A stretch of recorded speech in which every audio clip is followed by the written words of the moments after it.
right, guys, welcome back to another video. So the other day we got the announcement of the rebranding, the new tiers for Xbox Game Pass, essentially taking Xbox Live Gold and rebranding it under the Xbox Game Pass name and calling it Xbox Game Pass Core, and taking away those monthly games and giving a curated list of games. Over 25 games should be coming over to Xbox Game Pass Core.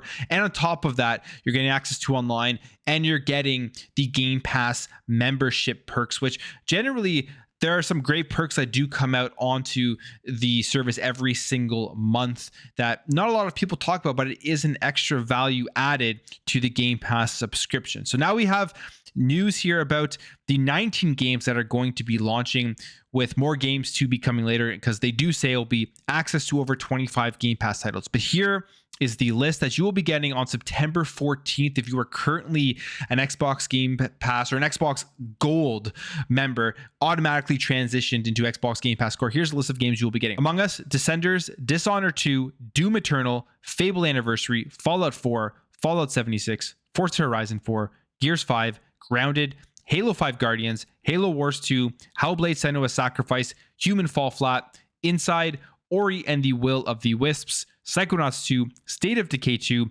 and the Elder Scrolls Online Tamriel Unlimited. So those are the games initially you're going to be getting on September 14th. It will be interesting to see what other ones will be making their way over to the service.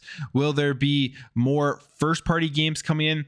Some bigger third-party games, but what will fill out the rest of that 25 game list that is promised with Xbox Game Pass Core? Now, there's a lot of debate here when it comes to these new tiers.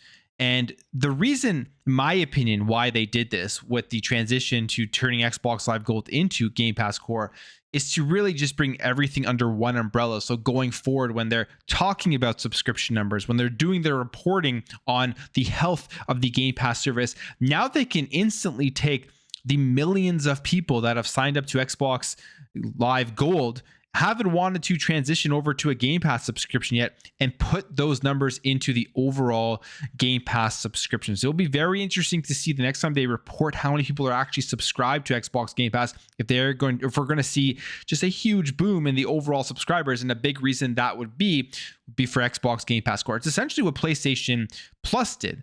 They are copying PlayStation Plus when it comes to this rebranding. They're taking the lowest tier, which was just PlayStation Plus, where you paid the money to play online. You got a couple of games every single month, and they took that and put it into PlayStation Plus Essential, Extra, and Premium. And now they can take the entirety of their subscribers under the PlayStation Plus name and say, these are the amount of subscribers that have subscribed to our PlayStation Plus service overall. And it just makes it better for reporting. And then there's the other issue here that hopefully Xbox eventually looks at, because they probably won't right now. If we really do think about it, if this is just a rebranding of Xbox Live Gold, they're probably just thinking they're going to keep the status quo and continue with the people that are going to be subscribed with Game Pass Core, because those people probably aren't that interested in the overall Game Pass subscription. But it's adding the online multiplayer to the console version of Game Pass. I know there are probably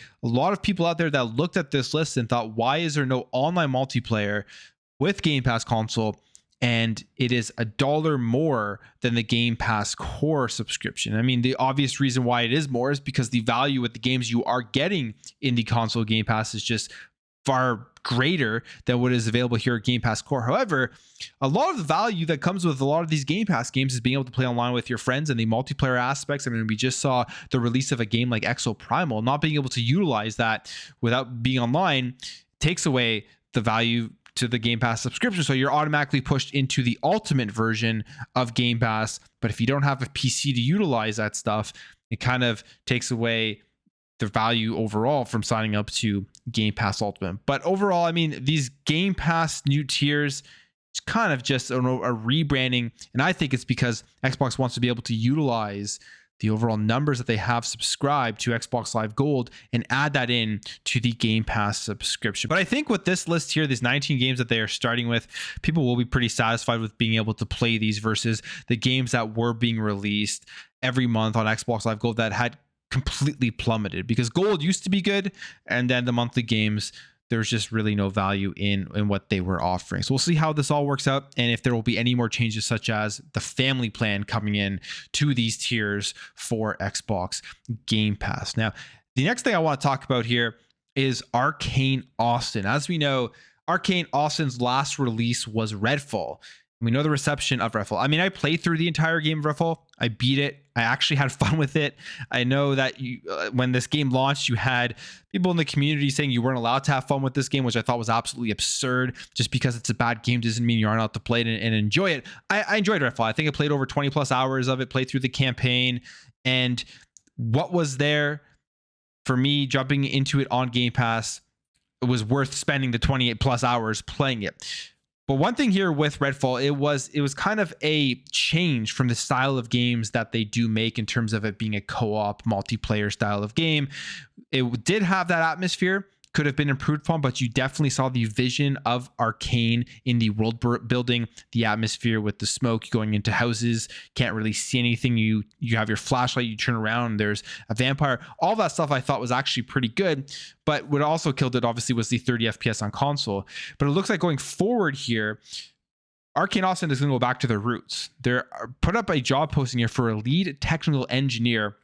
And they say here they're currently looking for a lead technical engineer who has experience with single player action RPG games and immersive simulation. So they're going to go back to single player, having an immersive world that you're going to be playing in, and it's going to be in an action RPG style, which I think is a good move. I would be surprised if they went back to try to make another co-op shooter, another multiplayer game based on how Redfall did. But I think knowing that they are going back to those roots, I'm actually excited to see what comes out next from Arkane Austin and see if they will be able to redeem themselves. And then the other question I have is, what is going on with Redfall right now? Is that game just completely dead in the water? Nobody's playing it whatsoever. And are they going to be giving us that 60 FPS patch on console anytime soon? Because if they do, maybe add a bit more content, maybe people will jump in and give it another try and just see if it's worth checking out with the better performance. But we'll see what happens going forward with Arkane Austin. Now, let's jump over here to Call of Duty. We've talked about Call of Duty the last couple of videos because I'm extremely excited about this. Because to me, this is kind of foreshadowing of what we can expect when Activision Blizzard, the acquisition, it closes and becomes a part of the Xbox. And if it truly is foreshadowing, I couldn't be happier. And it's them reviving these older games that were great, maintaining the servers for the Call of Duty games, potentially doing the same thing with single player older Activision games and putting them onto Game Pass and reviving them and people talking about them and playing them again. When it comes to Call of Duty, however, it is now actually the top selling Xbox games, the older Call of Duty. So Call of Duty Black Ops 2, Call of Duty Modern Warfare 2, Call of Duty Black Ops, Call of Duty Modern Warfare 3, top selling games on the Xbox store, and all because Xbox went in and fixed those servers and brought them back up so people could get into matches fast. I've played through them all now. In terms of multiplayer, I tested every single one of them out, going back to World at War, and you can jump into a multiplayer team deathmatch without any problems. The games run great. The games are fun. I haven't run into really any hackers yet. I know people are saying these games have a lot of hackers in them, but maybe those server fixes kind of dealt with some of the hackers being able to get in, because I haven't experienced one lobby yet with hackers, and maybe the more I play, I will. I think Black Ops 2 is probably the biggest culprit for that, but we'll continue to see, because I've been jumping back between games, playing a lot of Black Ops 1 and haven't experienced anything negative here yet. But games are still on sale. I believe they're on sale for a couple of more days or maybe another week or something. And it's great to see the revitalization of this. And you can even see it on social media how excited people are to be able to jump in and play these old Call of Duties. If you're wondering why, if you haven't played them, go check them out. They're just pure. They don't have all of the extra stuff that the newer games have. They don't have the battle pass. They don't have all the crazy skins and everything. They're just pure fun. And the gameplay is tight and the shooting mechanics are amazing. So I'm going to jump more into this later, but yeah, they are the top selling games right now on Xbox. Now, when it comes to another company, another studio that will be coming over to Xbox when the deal closes, that is Blizzard. Something very interesting is happening here. Blizzard is going to be bringing their games over to Steam starting in August with Overwatch 2. So it says here, it's our goal at Blizzard to listen to players and try to exceed their expectations in everything we do. While Battle.net remains a priority for us now and into the future. We've heard players want the choice of Steam for a selection of our games, starting with Overwatch 2 on August 10th. We're happy to work with Valve to make that happen.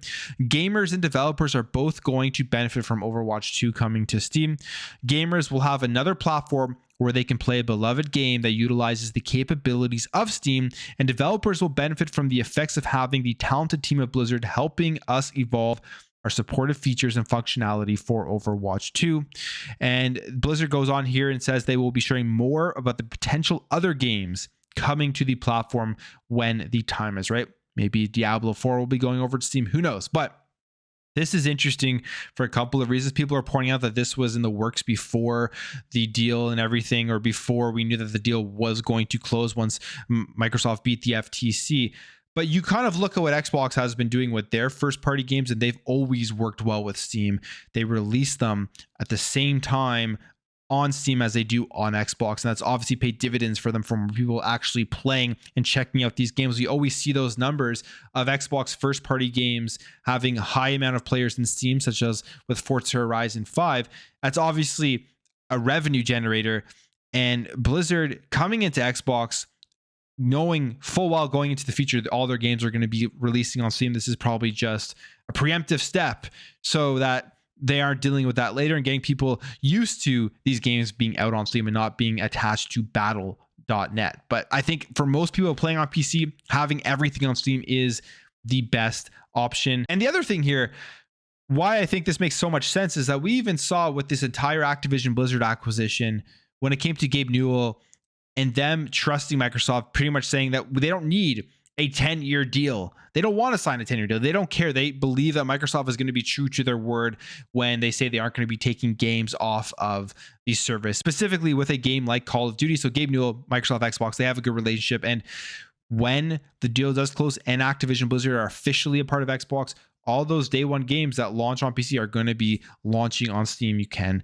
assume. And finally, let's end off talking about this. Sarah Bond teasing the community, teasing Xbox gamers on Twitter again. If you remember, I think it was last week or maybe the week before, she took a picture outside of the train she was on. I believe it was in England, in London, and you saw the Sega building right there. I mean, she obviously took that picture with a purpose. Who knows what that means? Maybe it was just for fun. Maybe it's hinting at an acquisition in the future.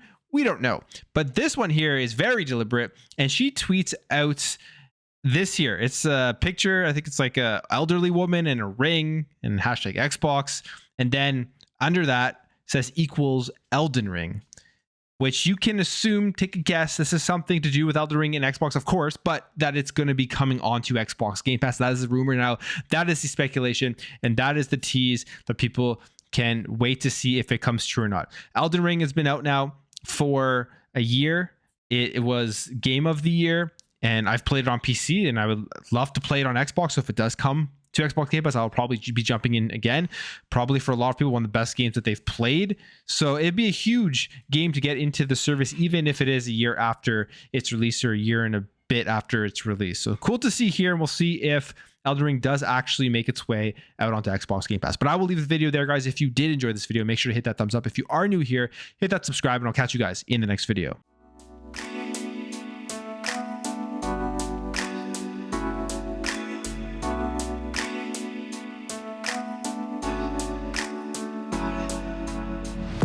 Bye.